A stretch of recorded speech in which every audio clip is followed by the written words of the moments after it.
Once again welcome back to KC's classes. KC's ക്ലാസ്സസിന്റെ മറ്റൊരു പുതിയ വീഡിയോയിലേക്ക് എല്ലാവർക്കും സ്വാഗതം. This is Kiran CS.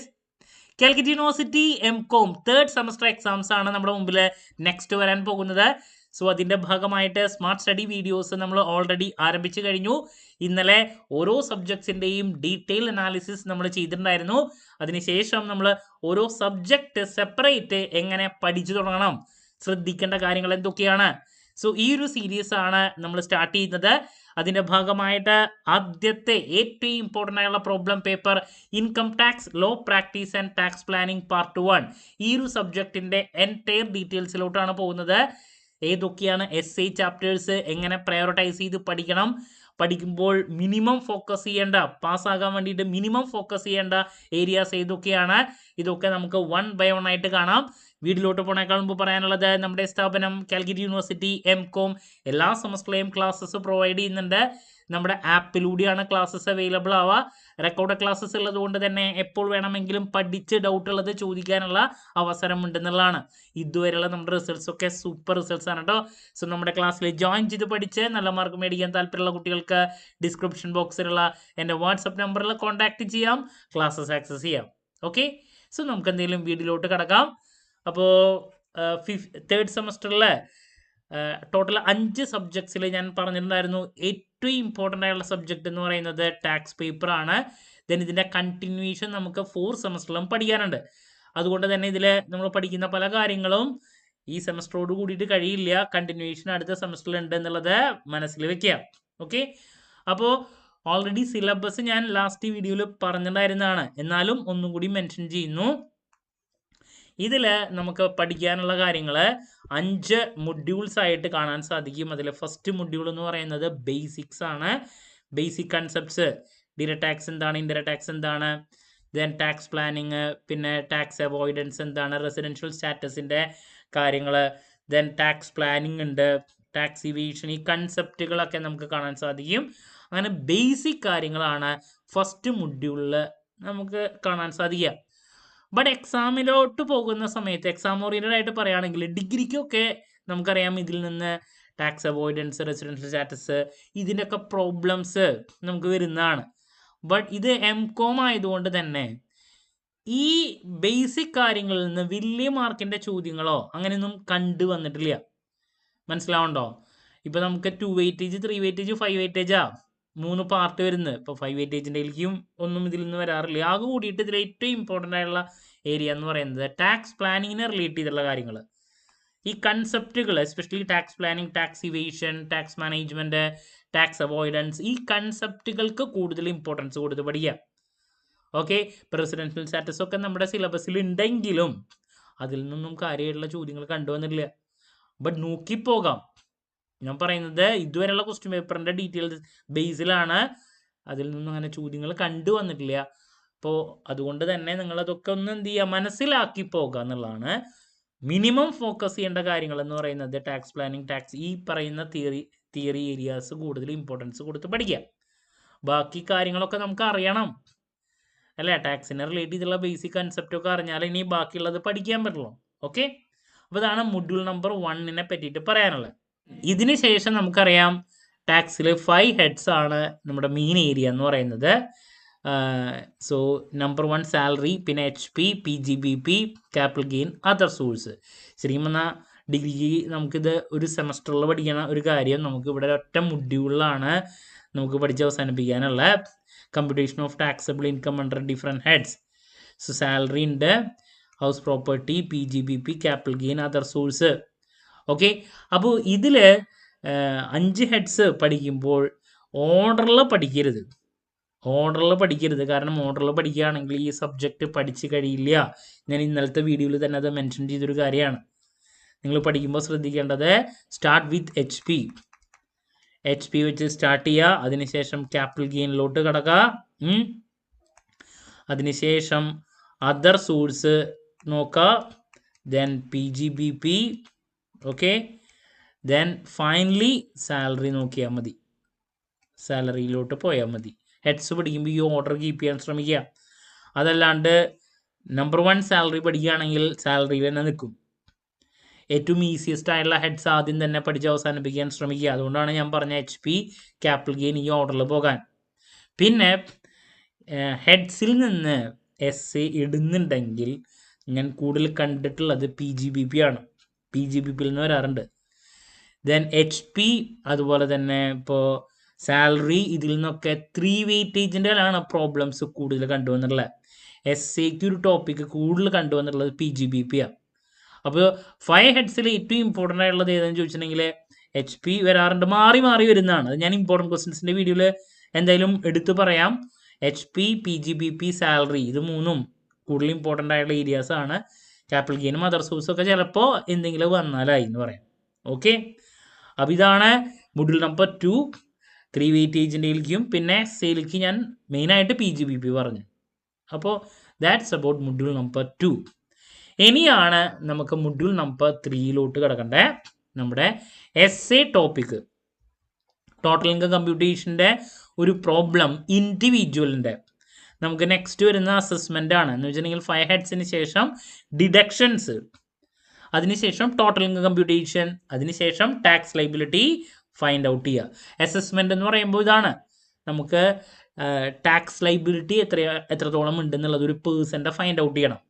Person എന്ന് പറയുമ്പോൾ അതിൽ ഇൻഡിവിജ്വൽ ഉണ്ട്, HUF ഉണ്ട്, ദെൻ ഫേം, കമ്പനി, സൊസൈറ്റി, അല്ലേ, AOP അല്ലെങ്കിൽ ബോഡി ഓഫ് ഇൻഡിവിജ്വൽ, ഇതൊക്കെയാണ് പേഴ്സൺ എന്ന് പറയുമ്പോൾ.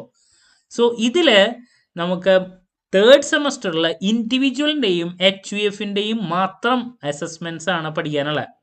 ബാക്കിയുള്ളതൊക്കെ 4th സെമസ്റ്ററിലാണ് ഇതിലെ കണ്ടിന്യൂഷൻ ആയിട്ട് പഠിക്കാനുള്ളത്.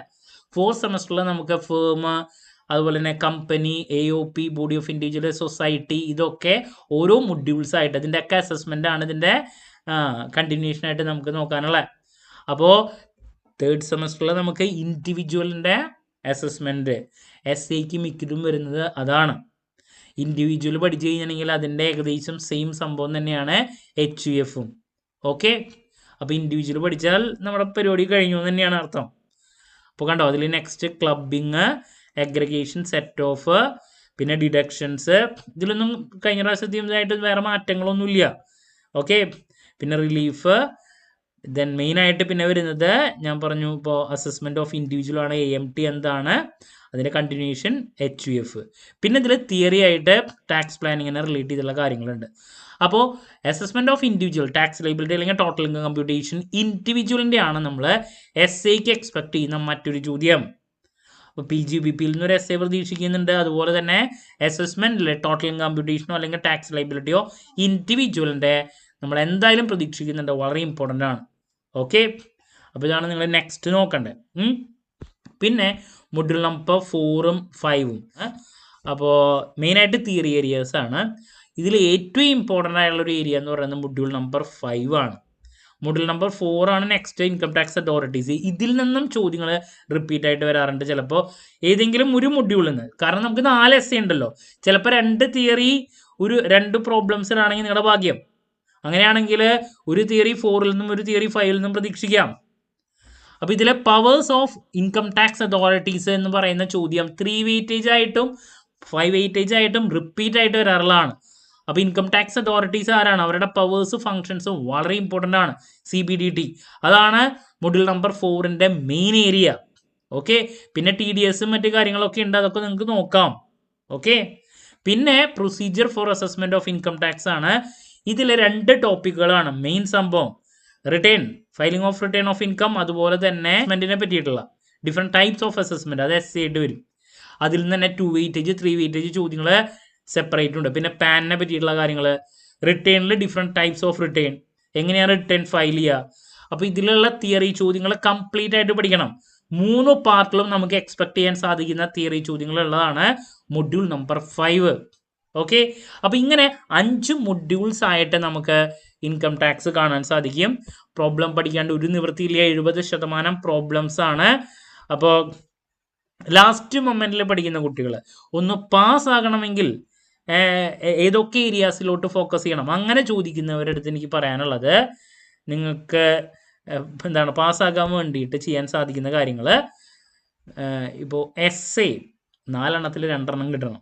അപ്പോൾ അതിന് വേണ്ടിയിട്ട് ഹെഡ്സിലോട്ട് പോകുന്ന സമയത്ത് ഞാൻ പറഞ്ഞു പെട്ടെന്ന് പഠിച്ച് അവസാനിപ്പിക്കാൻ സാധിക്കുന്ന HP, അതുപോലെ തന്നെ PGBP, ക്യാപിറ്റൽ ഗെയിൻ, ഇതാദ്യം പഠിച്ചു വയ്ക്കുക ഹെഡ്സിൽ മിനിമം. കാരണം HP-യും ക്യാപിറ്റൽ ഗെയിനും PGBP-യും പഠിച്ച് അവസാനിപ്പിക്കാൻ അത്രത്തോളം നമുക്ക് ടൈം വേണം. HP-യും ക്യാപിറ്റൽ ഗെയിനും ഈസി ആയിട്ട് കഴിയും. പിന്നെ PGBP നമുക്ക് ആ ഫോമാറ്റും കൺസെപ്റ്റും അറിയുകയാണെങ്കിൽ ഏത് പ്രോബ്ലം വന്നാലും ചെയ്യാൻ കിട്ടും. ഓക്കെ, അപ്പോൾ ഇതാദ്യം പഠിച്ചു വയ്ക്കുക. പരമാവധി നമുക്ക് സമയം കുറച്ച് ഹെഡ്സ് അങ്ങനെ വെക്കാം. അതർ സോഴ്സും സാലറി അവിടെ വെക്കട്ടെ, അതിനും ചോദ്യങ്ങൾ വരും, നമുക്ക് ലാസ്റ്റ് വയ്ക്കാം. അതിനുശേഷം പിന്നെ ഈ പറയുന്ന ടോട്ടൽ ഇൻകം കമ്പ്യൂട്ടേഷനിലോട്ട് പോകണമെങ്കിൽ നമുക്ക് ഹെഡ്സ് നന്നായിട്ട് അറിയണം, അല്ലാണ്ട് അടിയിലേക്ക് പോയിട്ട് കാര്യമില്ല. അപ്പോൾ അത് വയ്ക്കുക. അതിനുശേഷം നിങ്ങൾക്ക് ഈ പറയുന്ന മൊഡ്യൂൾ നമ്പർ 4ഉം 5ഉം, ഞാൻ പറയണത് ലാസ്റ്റ് മൊമെന്റ് പഠിക്കുന്ന കുട്ടികളാണ്, ഒന്ന് പാസ്സായാൽ മതി എന്ന് പറയില്ലേ, അവർക്കാണ് ഞാൻ പറയുന്നത്. നിങ്ങൾ ഇൻകം ടാക്സ് അതോറിറ്റീസിനെ പറ്റിയിട്ടുള്ള ബേസിക് കൺസെപ്റ്റ്, തിയറി, ഞാൻ നേരത്തെ പറഞ്ഞ കാര്യങ്ങൾ നോക്കുക, റിട്ടേൺ അതിൻ്റെ ഫയലിംഗ്, അതിൻ്റെ തിയറി നോക്കുക, അസസ്മെൻറ്റ്. ഇത്ര പഠിച്ചു കഴിഞ്ഞാൽ നമുക്ക് പാസ് മാർക്കിൻ്റെ വക്കിലോട്ട് നമുക്ക് ഏകദേശം എത്താൻ പറ്റും. ബട്ട് അവിടെ റിസ്ക് എലമെൻറ്റ് കൂടുതലുണ്ട്.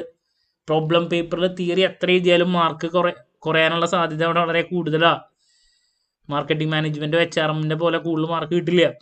അതുകൊണ്ട് പ്രോബ്ലം പഠിക്കാണ്ട് ഒരു നിവർത്തിയില്ല. ഞാൻ പറയുന്നത് പാസ് മാർക്കിൻ്റെ അടുത്ത് നമുക്ക് ഈ രീതിയിൽ എത്തിക്കാൻ പറ്റും. എന്നിട്ട് പിന്നെ നിങ്ങൾ എവിടേക്ക് പോവുക, ഹെഡ്സ് ബാക്കിയുള്ളത് ഒന്ന് മനസ്സിലാക്കി പരമാവധി വെക്കുക. പിന്നെ ടോട്ടൽ ഇൻകം കമ്പ്യൂട്ടേഷൻ, പിന്നെ ഈ പറയുന്ന ടാക്സ് ലയബിലിറ്റി അസസ്മെൻറ്റ്, ആ ഏരിയാസിലോട്ട് കിടക്കുക. ദെൻ ഫൈനലി ഈ പറയുന്ന ടാക്സ് പ്ലാനിങ് എന്ന് പറയുന്ന ടോപ്പിക് വളരെ ഇമ്പോർട്ടൻ്റ് ആണ്. ഇതിൻ്റെ തിയറി നന്നായിട്ട് നോക്കുക, അങ്ങനെ പഠിക്കുക. അതല്ലാണ്ട് ഈ ഓർഡറിൽ നിങ്ങൾ പഠിക്കുകയാണെങ്കിൽ ഒരു കാരണവശാലും ഈ അടുത്ത കാലത്തൊന്നും ഈ സബ്ജക്റ്റ് കഴിയില്ല. ഓക്കെ, ഇപ്പോൾ പാസ്സാക്കണമെങ്കിലുള്ള കാര്യമാണ് പറഞ്ഞത്. ഹൈ സ്കോറിലോട്ട് പോകുന്ന കുട്ടികൾ, നിങ്ങളുടെ അടുത്ത് പറയാനുള്ളത് ബേസിക്സ് ഞാൻ പറഞ്ഞ പോലെ തന്നെ ജസ്റ്റ് ഒന്ന് ഓടിച്ച് നോക്കിയിട്ട് 5 ഹെഡ്സ് ഫിനിഷ് ചെയ്യുക, ടോട്ടൽ കമ്പ്യൂട്ടേഷനും മറ്റു കാര്യങ്ങളൊക്കെ ഫിനിഷ് ചെയ്യുക. ഓർഡറിൽ തന്നെ നിങ്ങൾക്ക് നോക്കാം.